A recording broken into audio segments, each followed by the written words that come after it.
Assalomu alaykum va rahmatullohi va barakatuh. Bugungi videomizda ayollar uchun bomdod namozini 2 sunnatini o'qishni o'rganamiz. Video yoqqan bo'lsa like bosing, hamda do'stlaringizga jo'nating va obuna bo'lishni unutmang. Birinchi niyat. Alloh rizoligi uchun qibla tomonga yuzlanib, bugungi bomdod namozining 2 rakat sunnatini o'qishni niyat qildim deb ko'ngildan o'tkaziladi. Takbir. Ayollar kaftlarini qiblaga qaratib ochib, to'g'risigacha ko'rsatadilar. Fotiha surasi va Sam surasi o'qiladi. Ayollar qo'llarini ko'kraklarida, o'ng qo'lini chap qo'li ustiga qo'yib turadilar. So'ng Fotiha surasini o'qishni boshlaydi.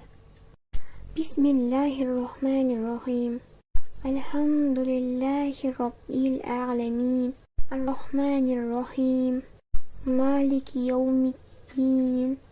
إياك نعبد وإياك نستعين اهدنا الصراط المستقيم صراط الذين أنعمت عليهم غير المغضوب عليهم ولا الضالين آمين. Sam surasi tugagach Allohu akbar deb ruku qilinadi.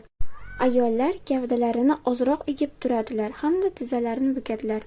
Rukuda 3 marta Subhana robbiyal azim deyiladi. Rukudan turayotganda Samiallohu liman hamida, tikka turgach esa Robbana lakal hamd deyiladi. Allohu akbar deb avvalo tizzalar, qo'llar, so'ng peshona va burun yerga tekkizib sajda qilinadi. Oyoq panjalari qibla tarafga qaratiladi. Sajdada 3 marotaba Subhana robbiyal a'la deyiladi. Allohu akbar deb sajdadan bosh ko'tariladi va biroz o'tiriladi. Barmoq uchlari tizza bilan teng bo'lishi lozim. Allohu akbar deb 2 marta sajda qilinadi va 3 marta Subhana robbiyal a'la deyiladi va birinchi rakat shu bilan tugaydi. Allohu akbar deb qiyomga tikka turiladi. Fotiha surasi va Zam surasi o'qiladi. So'ng bir Sam surasi o'qiladi. Allohu akbar deb ruku qilinadi.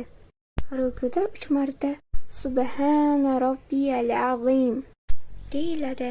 So'ng sajda qilinadi. Allohu akbar deb sajdaga boriladi. Sajdada 3 marta Subhana robbiyal a'la deyiladi.